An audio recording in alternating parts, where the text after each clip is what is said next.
In the cold October evening's fading light, the silhouette of Blackwood Manor stands stark against a sky growing dark. Its Victorian architecture, once imposing and grand, now appears to slump under the weight of decades filled with neglect. Slowly, the camera pans across the overgrown grounds, capturing iron gates twisted and crumbling stone cherubs that once welcomed visitors with smiles forever frozen. Gradually, the drone shot descends, moving through the branches of skeletal trees, their leaves long since surrendered to autumn winds that whisper through the property like a ghostly breath. On a small, weathered sign partially obscured by ivy, the camera lingers. Winslow House for Children, estimated 1897. At the top of the sign, a raven lands, its obsidian eyes seeming to stare directly into the lens before it takes flight once more, drawing our gaze toward the mansion's windows, now broken. Dark eyes watching from a face long forgotten. A gentle female voice begins to narrate. Her tone is measured but tinged with an underlying unease that seems to match the disquieting visuals perfectly. Like many tales of apparent philanthropy from America's Gilded Age, the story of the Winslow family and their chain of orphanages begins. A wealthy industrialist family, flushed with the proceeds of the railroad boom, decided to give back to society by providing homes for the nation's most vulnerable children. But one of the most disturbing unsolved mysteries of the early 20th century lies beneath this veneer of charity. A mystery that has remained buried for over 100 years, like so many of its victims. The image shifts to sepia-toned photographs of a distinguished-looking family gathered on the steps of a mansion. At the center stands a tall, austere man with a thick mustache, his posture military straight, one hand resting possessively on the shoulder of a woman seated before him. Even through the formal stiffness of Victorian photography, her beauty is evident: high cheekbones, clear eyes that seem to hold secrets, and a mouth that doesn't quite match the era's expected demure smile. Arranged around them like chess pieces on a board controlled by invisible hands stand three children in formal attire. Theodore Winslow built his fortune in steel and railways during America's rapid industrialization. The narrator continues as documents showing stock certificates and newspaper clippings about railway expansions appear on screen. Born to modest means in 1855, Winslow displayed an almost preternatural talent for identifying business opportunities. During the economic panic of 1873, while other investors retreated, he acquired struggling steel mills at fractions of their value. His holdings positioned him perfectly to capitalize on the railway boom that would transform America when the economy recovered.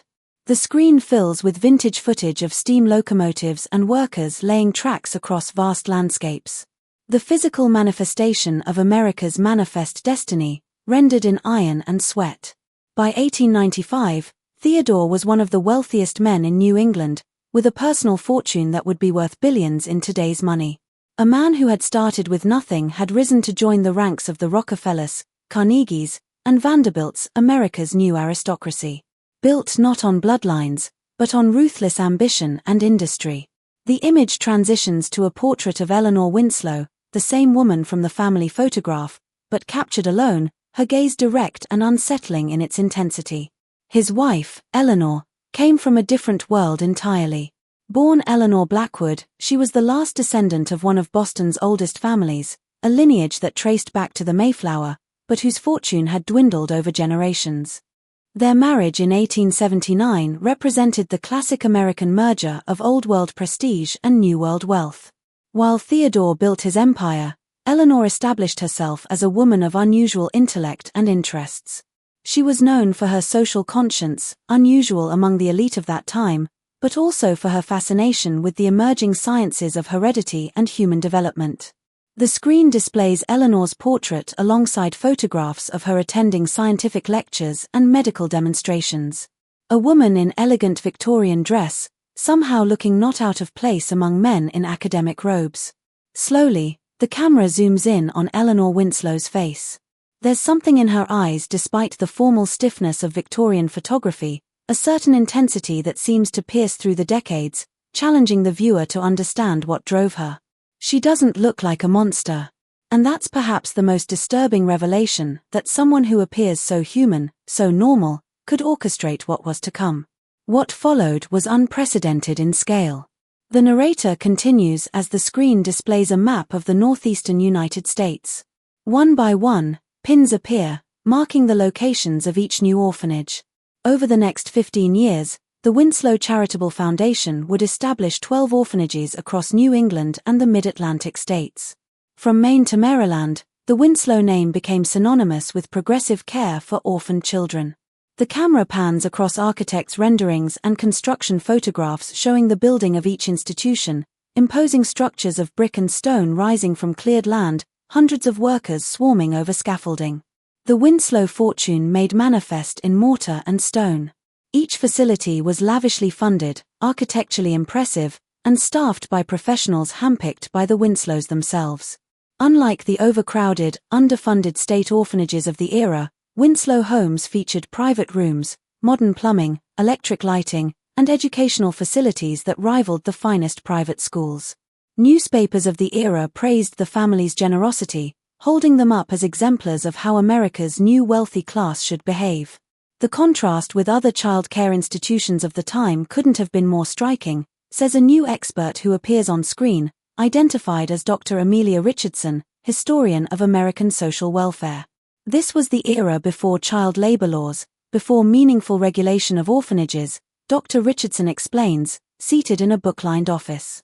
Many institutions of the time were little more than workhouses where children as young as 6 were expected to contribute through labor. Mortality rates of 30 to 40% were not uncommon due to disease, malnutrition, and neglect. Against this backdrop, the Winslow orphanages seemed like paradise. Children were well-fed, well-clothed, educated, and apparently healthy. The screen fills with newspaper headlines from the early 1900s. Winslow opens 6th home for orphaned children. Millionaire's charity transforms lives.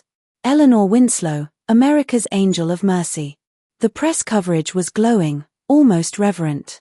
Dr. Richardson continues, the Winslows were masters at controlling their public image. They regularly invited journalists to tour their facilities, always carefully choreographed visits to specific areas, always featuring the same group of healthy, articulate children who would speak glowingly of their treatment. In retrospect, we can see these were essentially Potemkin orphanages, showcasing a false reality that masked the truth of what was happening in areas visitors never saw. But a disturbing reality that wouldn't come to light for decades lurked behind these glowing headlines. But what if this entire charitable empire was built for a purpose far more sinister than anyone could have imagined? The narrator's voice grows more somber as the music shifts to a minor key. Records indicate that over 3,000 children passed through the doors of Winslow orphanages between 1897 and 1912. They came from all backgrounds. Children orphaned by industrial accidents, by disease, by poverty. Children surrendered by desperate parents during economic downturns.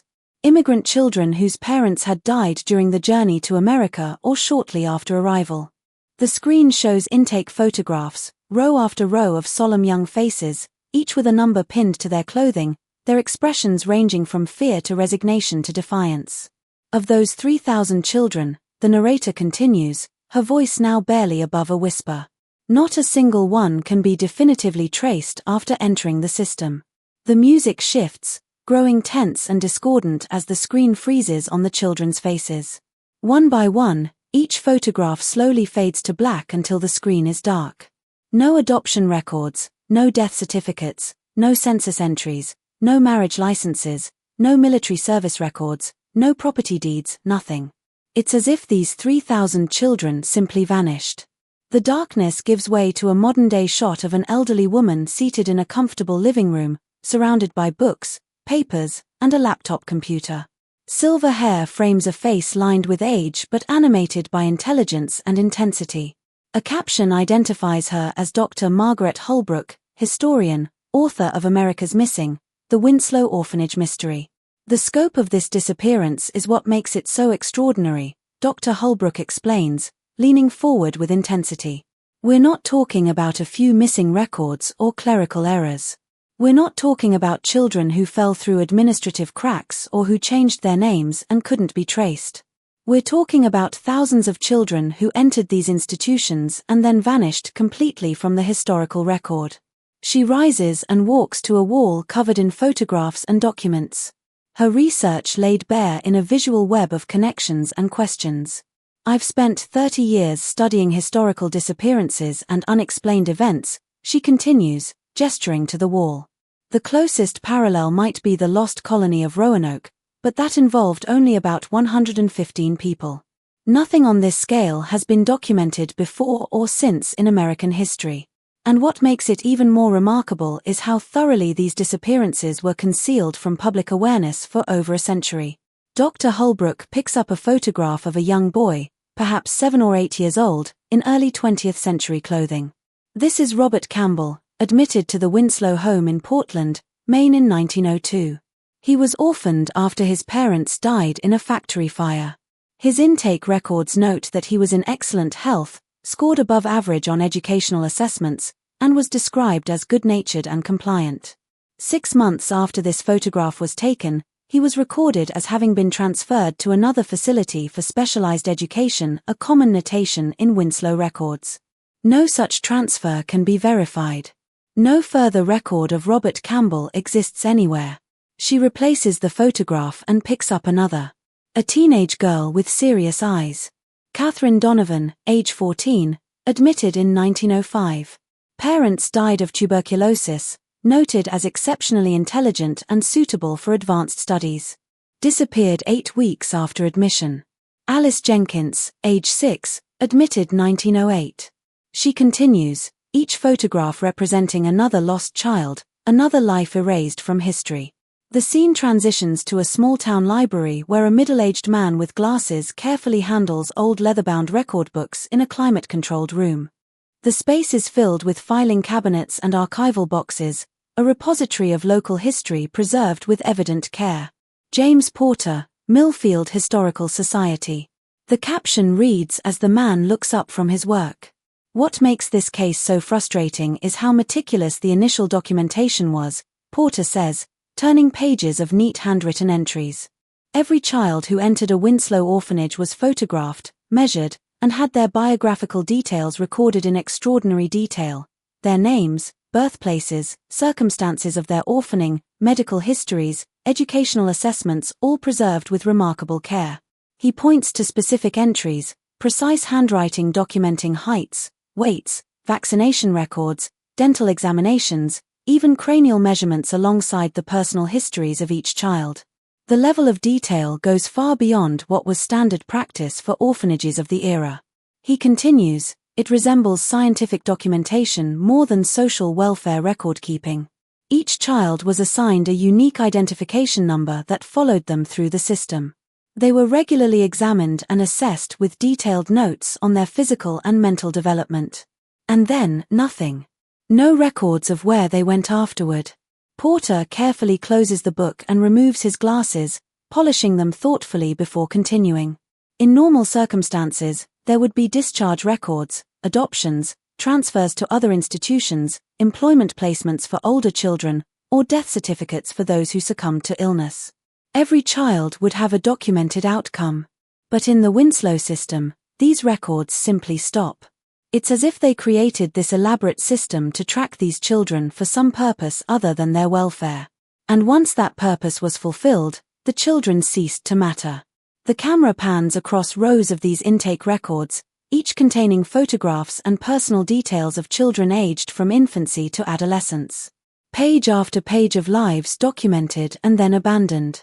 The question isn't just where the children went, but why their documentation was so unnervingly precise before they vanished into thin air. The mystery might have remained buried forever if not for one determined genealogist's search for her great-grandfather in 2010.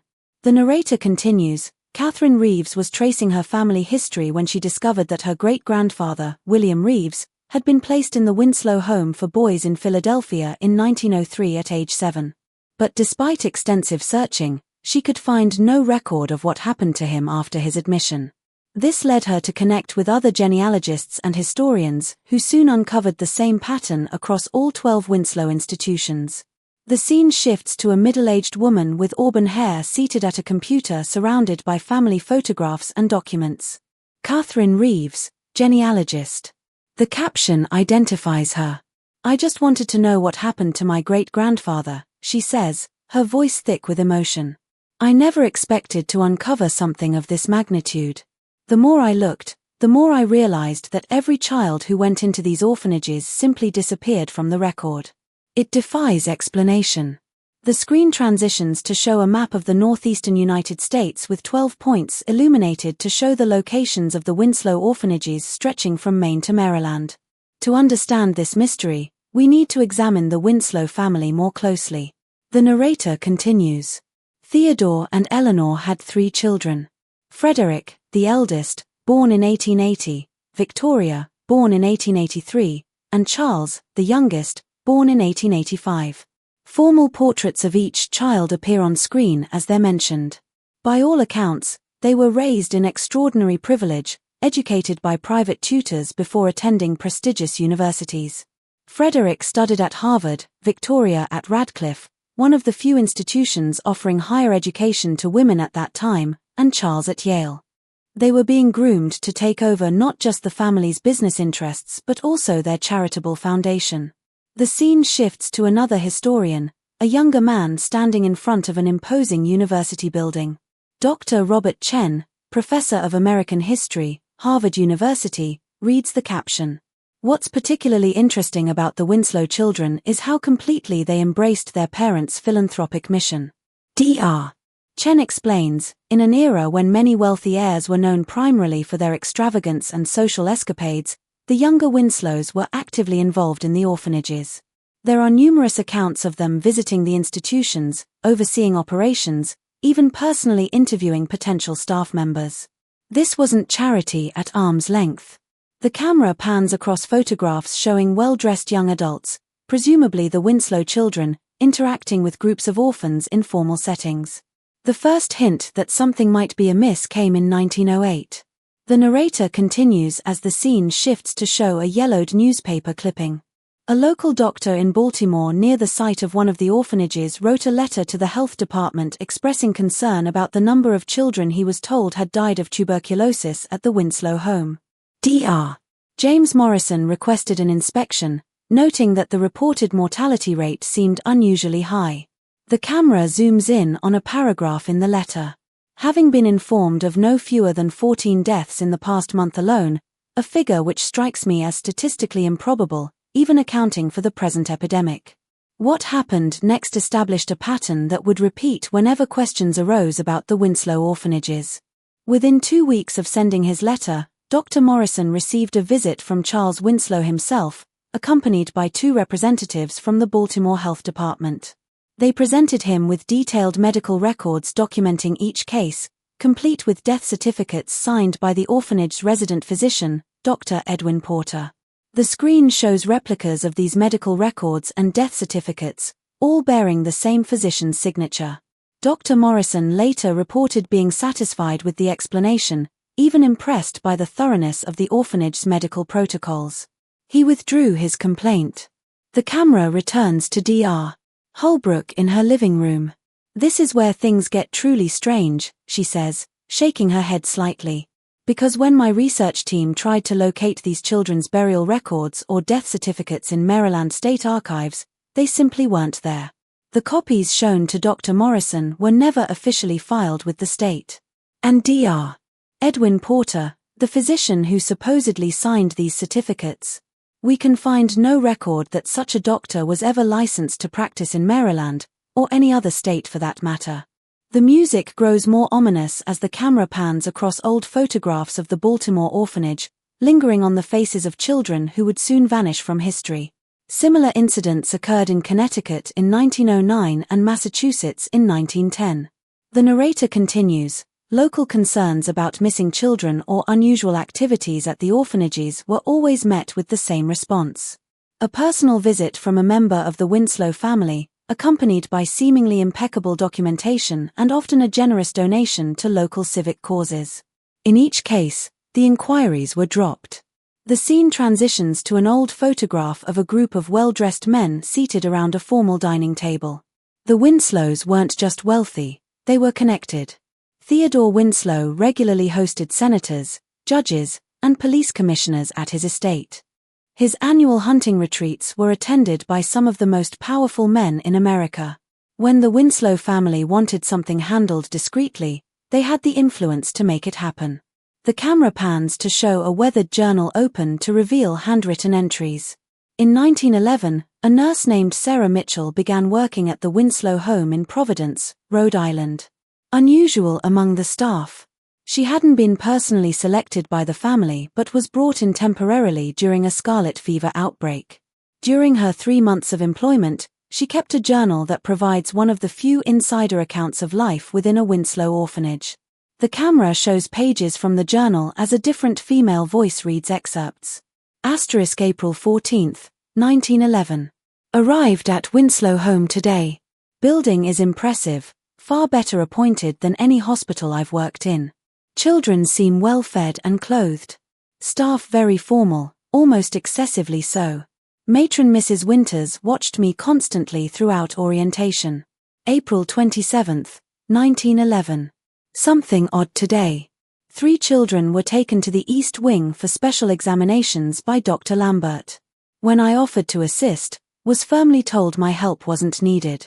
Children didn't return to their dormitories tonight. May 2, 1911. Asked Mrs. Winters about the 3 children. Told they had been transferred to the Winslow home in Boston where treatment for their condition is more advanced. No mention of this possibility had been made to me when they were taken for examinations. May 18, 1911. More children taken to East Wing. 5 this time, always the healthiest ones, which seems strange if they require special medical attention. June 3, 1911. Mentioned my concerns to Dr. Lambert today about the transferring of children without proper documentation. He became quite agitated. Said all paperwork was handled at the administrative level and that my focus should remain on the scarlet fever cases. Later found Mrs. Winters going through my personal belongings in the staff quarters. June 10, 1911. Something is very wrong here. Counted beds and dormitories. 17 children have disappeared since my arrival. All supposedly transferred. No new children have arrived despite Mrs. Winters mentioning expected new admissions several times. Tomorrow I intend to the journal entries end abruptly as the narrator's voice returns. The final entry in Sarah Mitchell's journal remains incomplete. According to employment records, she left the orphanage the following day, June 11, 1911, without notice. No further record of Sarah Mitchell exists. No census entries, no marriage certificate, no death certificate like the children she had become concerned about. She simply vanished. What did Sarah Mitchell discover that made her a target, and how many others were silenced to protect the Winslow's secret? The scene transitions to a modern police station where a serious-looking detective examines old files. Detective Michael Torres, Cold Case Unit, Rhode Island State Police. The caption identifies him. We reopened an investigation into the Winslow Orphanages in 2015 after Dr. Holbrook's book brought national attention to the case. Detective Torres explains, the statute of limitations doesn't apply to certain crimes, including murder, and the scale of the disappearances certainly warranted a fresh look. What we found, or rather, what we didn't find, was disturbing. He gestures to the files in front of him. In normal circumstances, even from a century ago, we would expect to find some paper trail, death certificates, adoption records, transfer documentation between institutions. But it's as if someone systematically removed every trace of these children from official records. And not just the children. Dozens of staff members seem to have disappeared as well. The thoroughness of it suggests resources and influence that go well beyond what even a wealthy family should have been able to accomplish. The camera pans across photographs of the 12 Winslow orphanages in their prime, imposing brick and stone structures with manicured grounds. Between 1897 and 1912, the Winslow Charitable Foundation spent the equivalent of over $400 million in today's money building and operating their orphanages, the narrator explains. An astronomical sum for charitable work in that era. Where did all that money really go? And what actually happened within those walls? The scene shifts to show architectural plans and blueprints of the orphanages. One disturbing clue comes from examining the original architectural plans for the orphanages.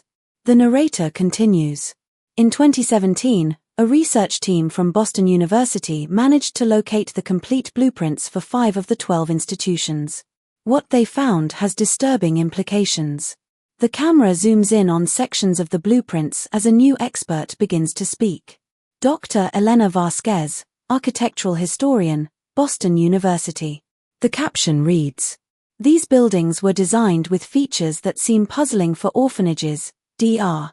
Vasquez explains, pointing to specific areas of the blueprints. Extensive basement levels with unusual reinforcement, separate water and electrical systems for different wings, oversized furnace rooms, and in 3 of the 5 sets of plans we examined, there were hidden passages connecting the administrative areas to the children's dormitories, passages not visible from the main corridors."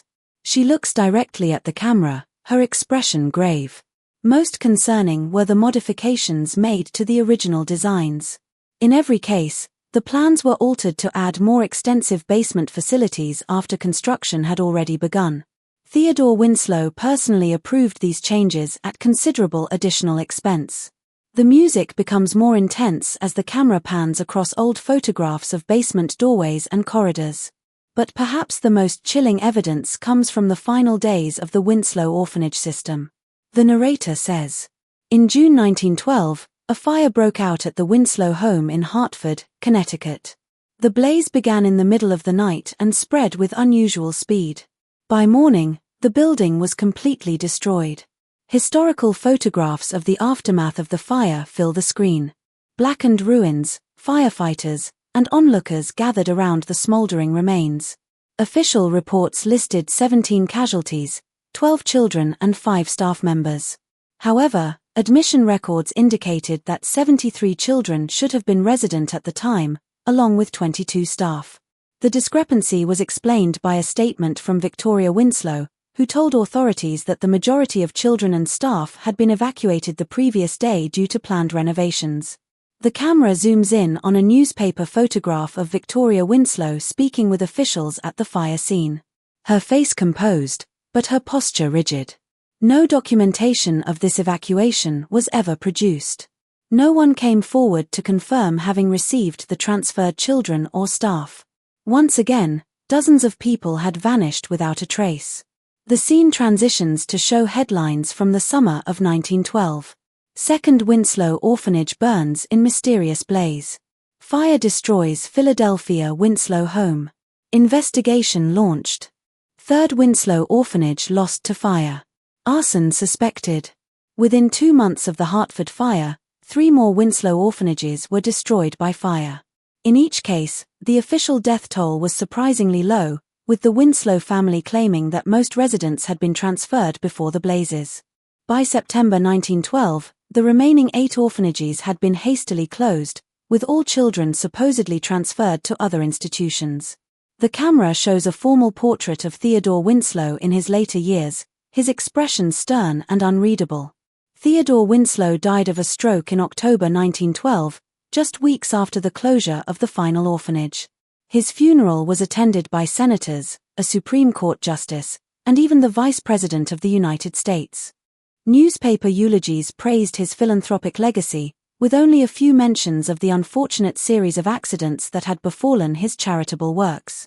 The screen displays the ornate Winslow family mausoleum, an imposing structure of marble and granite. Eleanor Winslow survived her husband by only 4 months, succumbing to what was described as nervous exhaustion in February 1913. Their children, Frederick, Victoria, and Charles, inherited one of the largest fortunes in America. Within a year, all 3 had left the United States, relocating to Europe just months before the outbreak of World War I. Photographs appear showing the Winslow children in European settings. Frederick in London, Victoria in Paris, Charles in Switzerland. The Winslow siblings never returned to America. They lived out their lives in luxury across Europe, maintaining their distance from the country where their family had built and lost its reputation.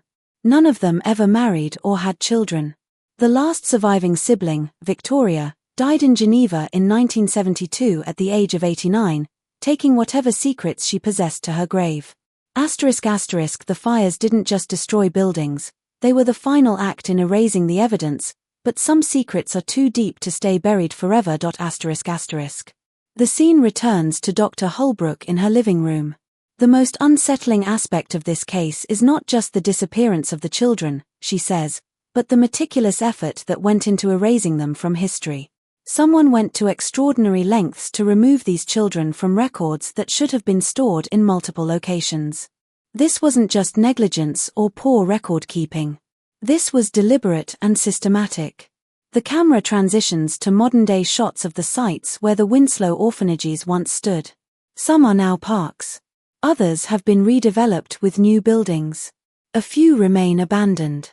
In 2018, archaeological excavations began at the site of the original Winslow orphanage in Millfield. The narrator explains, what researchers found beneath the ruins sent shockwaves through the historical and forensic communities.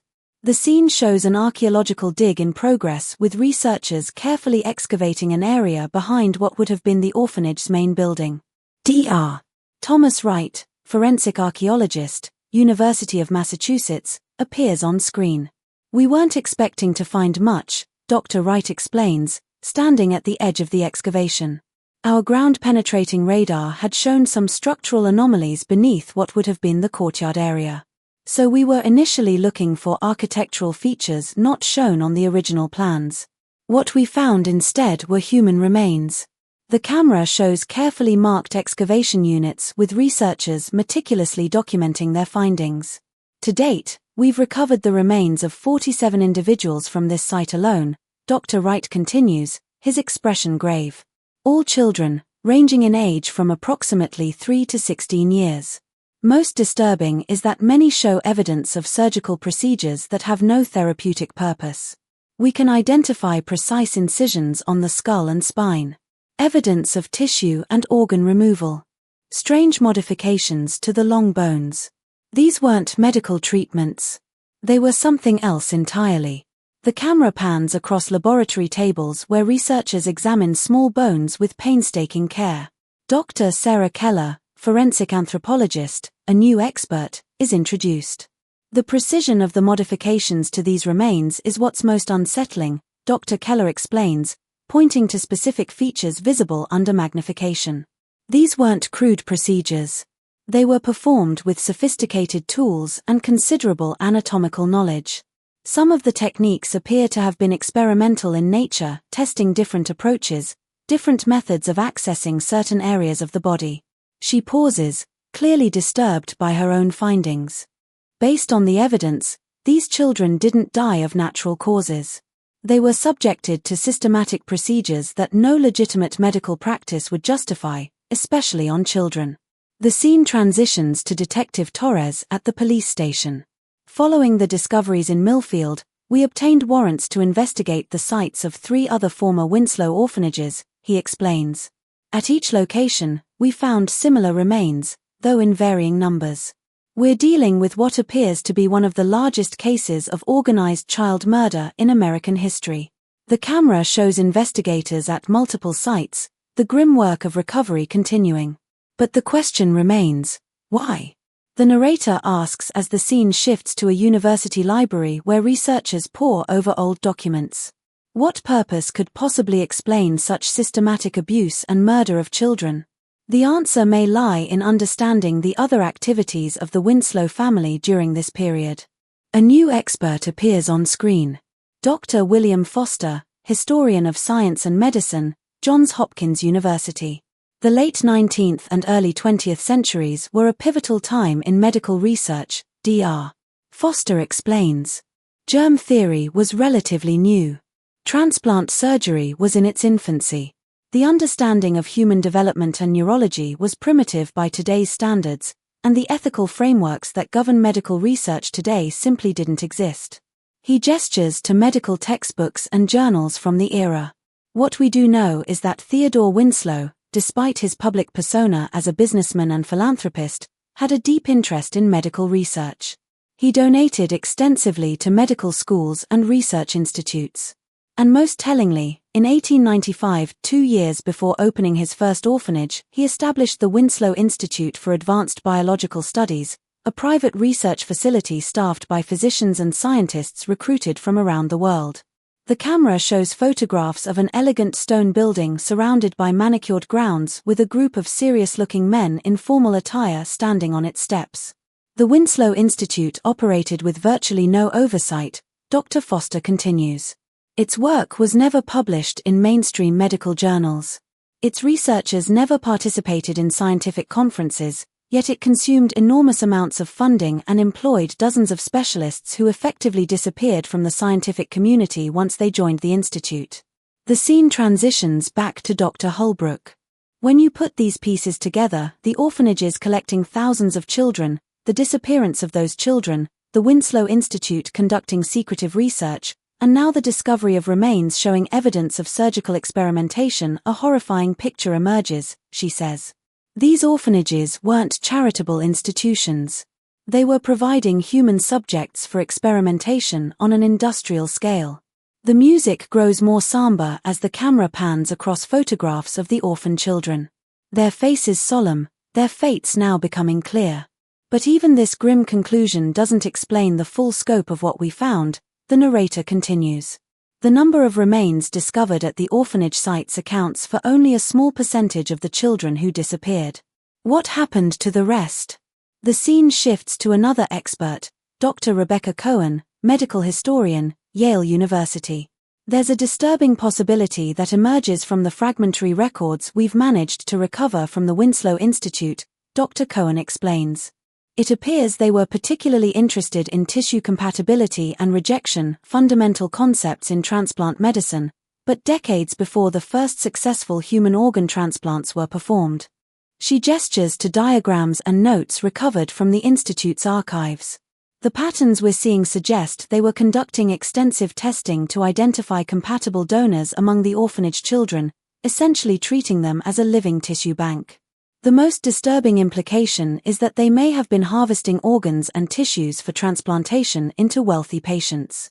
The camera zooms in on a partial document that mentions successful integration of donor tissue and extended survival of recipient.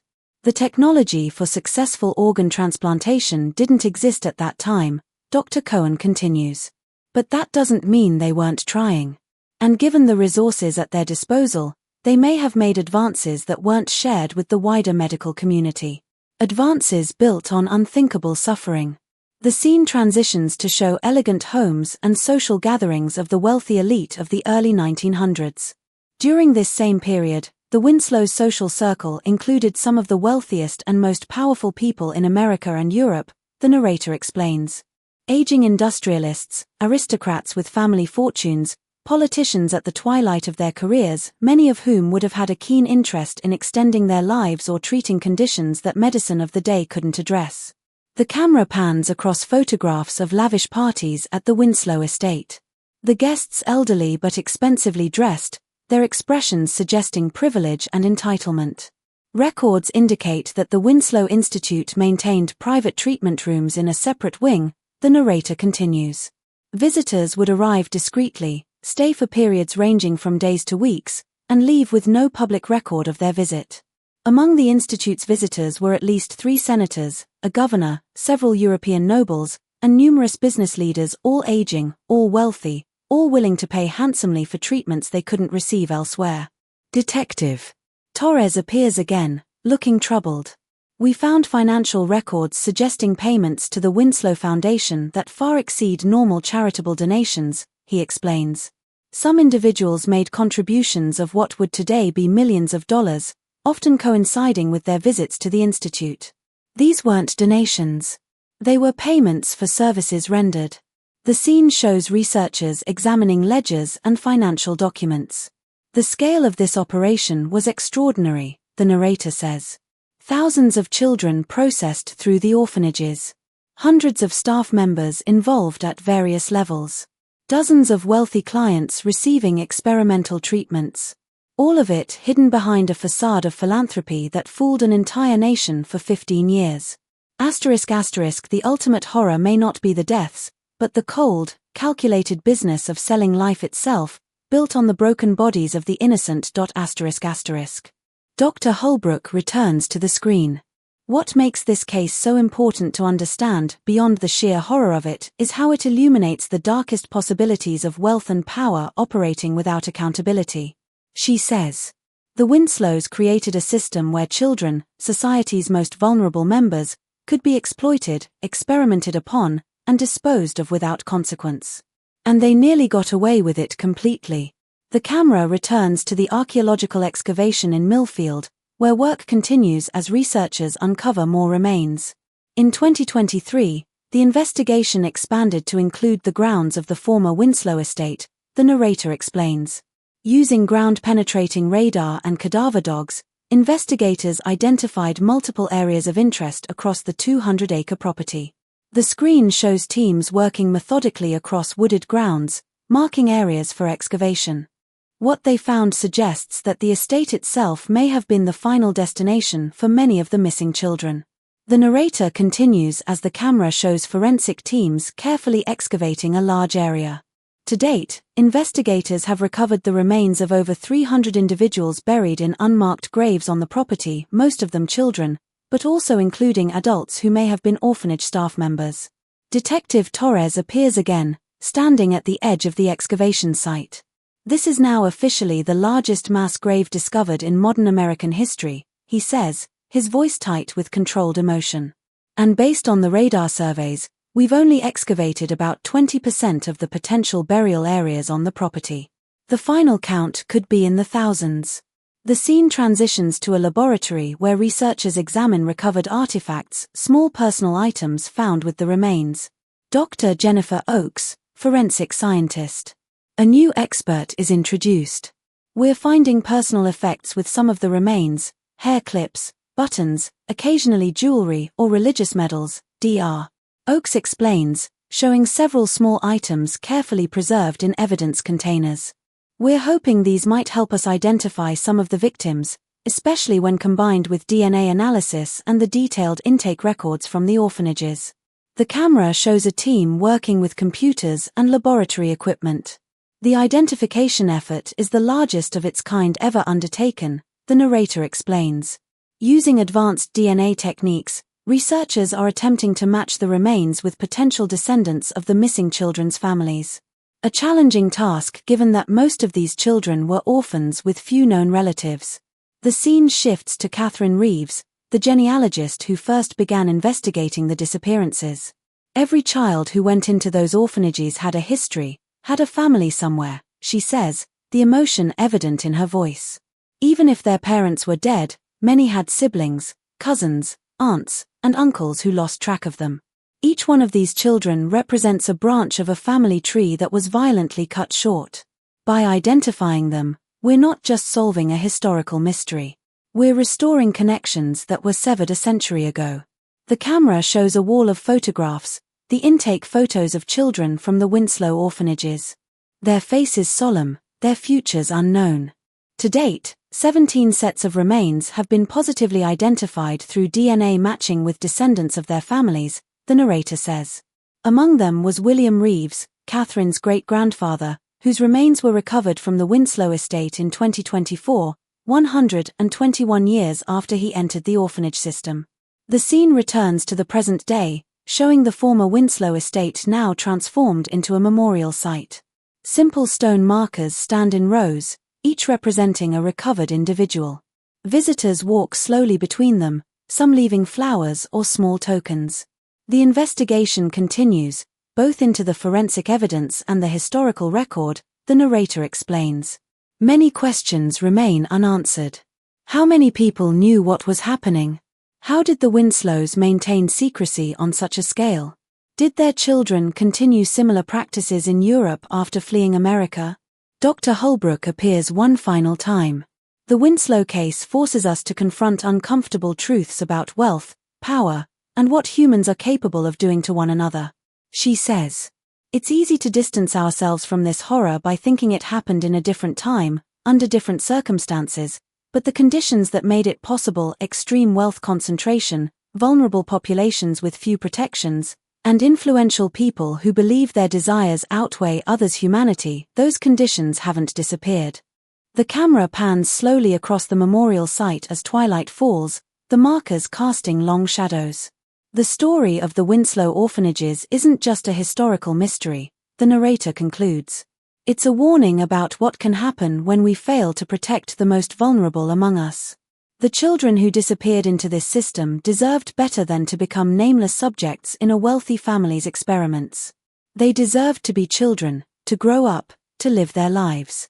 At the very least, they deserve to be remembered. The screen shows a single candle being lit beside one of the markers. As darkness falls, the search for answers continues. The identification efforts go on, and slowly, name by name, the children of the Winslow orphanages are being found at last. Not alive as their families might have hoped, but at least no longer lost to history. The camera pulls back to show hundreds of candles now lit across the memorial site. Points of light in the gathering darkness.